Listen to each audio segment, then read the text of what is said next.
The Burgess Animal Book for Children by Thornton W. Burgess. Chapter 37. Thunderfoot, Fleetfoot, and Longcoat. Who remembers the name of the order to which all members of the deer family belong? Asked Old Mother Nature. I remember what it means, but not the name, spoke up Happy Jack Squirrel.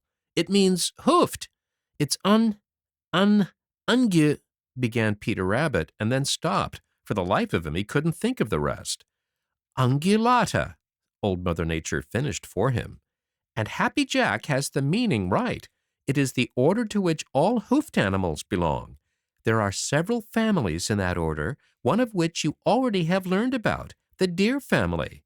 Now comes the family of cattle and sheep. It's called the Bovidae family, and the biggest and most important member is Thunderfoot the bison, commonly called buffalo. Thunderfoot is more closely related to Bossy, Farmer Brown's cow, than are the members of the deer family, for he has true horns, not antlers. These are hollow and not dropped each year, but are carried through life. Mrs. Thunderfoot has them also. The horns grow out from the sides of the forehead and then curve upward and inward and are smooth and sharp. They are never branched. Thunderfoot is a great heavy fellow, the size of Farmer Brown's ox, and he has a great hump on his shoulders. He carries his head low, and from his throat hangs a great beard. His head is large, and is so covered with thick, curly hair that it appears much larger than it really is. His tail is rather short and ends in a tassel of hair. The hair on his body and hindquarters is short and light brown, but on his shoulders and neck and his forelegs to the knees it is long and shaggy, dark brown above and almost black below.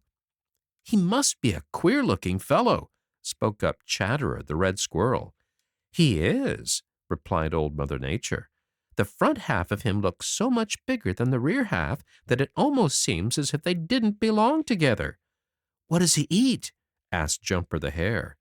Grass, replied Old Mother Nature promptly. He grazes just as does Bossy. When the weather becomes hot, his thick coat, although much of it has been shed, becomes most uncomfortable. Also, he is tormented by flies. Then he delights in rolling in mud until he is plastered with it from head to feet. Many years ago, there were more bison than any other large animal in this country, and they were found in nearly all parts of it. Some lived in the woods and were called wood buffaloes, but the greatest number lived on the great plains and prairies where the grass was plentiful. I have told you about the great herd of barren ground caribou, but this is nothing to the great herds of bison that used to move north or south according to the season across the great prairies. In the fall they moved south. In the spring they moved north, following the new grass as it appeared. When they galloped, the noise of their feet was like thunder. But the hunters with terrible guns came and killed them for their skins, killed them by hundreds of thousands, and in just a few years those great herds became only a memory. Thunderfoot, once lord of the prairies, was driven out of all his great kingdom, and the bison, from being the most numerous of all large animals, is today reduced to just a few hundreds, and most of these are kept in parks by man. Barely in time did man make laws to protect Thunderfoot. Without this protection, he would not exist today. A close neighbor of Thunderfoot's in the days when he was lord of the prairies was Fleetfoot the antelope. Fleetfoot is about the size of a small deer, and in his graceful appearance reminds one of Lightfoot, for he has the same trim body and long slim legs. He is built for speed and looks it. From just a glance at him, you would know him for a runner just as surely as a look at Jumper the Hare would tell you that he must travel in great bounds.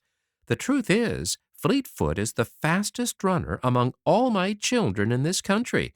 Not one can keep up with him in a race. Fleetfoot's coat is a light yellowish brown on the back and white underneath. His forehead is brown, and the sides of his face white. His throat and underside of his neck are white, crossed by two bands of brown. His hoofs, horns, and eyes are black, and there is a black spot under each ear. Near the end of his nose he is also black, and down the back of his neck is a black line of stiff, longer hairs. A large white patch surrounds his short tail. Who remembers what I told you about Antelope Jack, the big Jack Hare of the Southwest? I do, cried Peter Rabbit and Jumper the Hare together. What was it, Jumper? Asked Old Mother Nature. You said that he has a way of making the white of his sides seem to grow so that he seems almost all white and can signal his friends in this way, replied Jumper. Quite right, replied Old Mother Nature. I am glad to find that you remember so well. Fleetfoot does the same thing with this white patch around his tail. The hairs are quite long, and he can make them spread out so that that white patch becomes much larger, and when he is running, it can be seen flashing in the sun long after he is so far away that nothing else of him can be seen. His eyes are wonderfully keen, so by means of these white patches, he and his friends can signal each other when they are far apart. Fleetfoot has true horns, but they are unlike any other horns in that they are shed every year, just like antlers of the deer family. They grow straight up just over the eyes and are rather short and fork. One branch is much shorter than the other, and the longer one is turned over at the end like a hook. From these horns he gets the name of pronghorn. When running from danger, he carries his head low and makes long leaps. When not frightened, he trots and holds his head high and proudly. He prefers flat, open country, and there is no more beautiful sight on all the great plains of the West than a band of Fleetfoot and his friends. He is social and likes the company of his own kind. The time was when these beautiful creatures were almost as numerous as the bison, but like the latter, they have been killed, and until now there is real danger that unless man protects them better than he is doing, there will come a day when the last antelope will be killed, and one of the most beautiful and interesting of all my children will be but a memory. There was a note of great sadness in Old Mother Nature's voice. For a few minutes no one spoke. All were thinking of the terrible thing that had happened at the hands of man to the great hosts of two of the finest animals in all this great land, the bison and antelope, and there was bitterness in the heart of each one, for there was not one there who did not himself have cause to fear man. Old Mother Nature was the first to break the silence. Now, she said, I will tell you of the oddest member of the cattle and sheep family. It is Longcoat the musk ox, and he appears to belong wholly neither to the cattle nor the sheep branch of the family, but to both. He connects the two branches in appearance, reminding one somewhat of a small bison, and at the same time having things about him very like a sheep. Longcoat the musk ox lives in the farthest north, the land of snow and ice. He has been found very near the Arctic Ocean, and how he finds enough to eat in the long winter is a mystery to those who know that snow-covered land.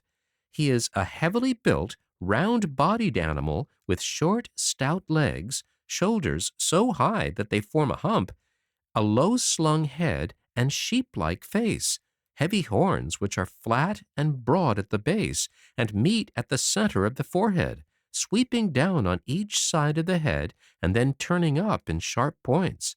His tail is so short that it is hidden in the long hair which covers him.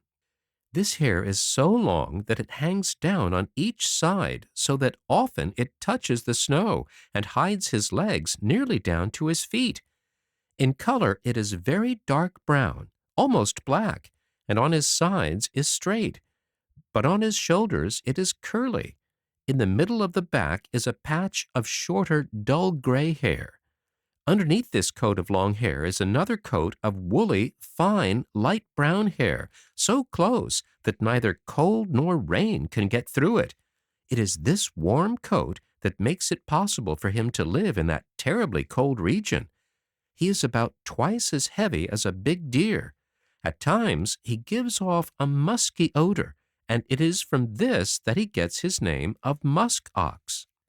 Longcoat is seldom found alone, but usually with a band of his friends. This is partly for protection from his worst enemies, the wolves. When the latter appear, Longcoat and his friends form a circle with their heads out, and it is only a desperately hungry wolf that will try to break through that line of sharp-pointed horns. In rough, rocky country, he is as sure-footed as a sheep. In the short summer of that region, he finds plenty to eat, but in winter he has to paw away the snow to get at the moss and other plants buried beneath it.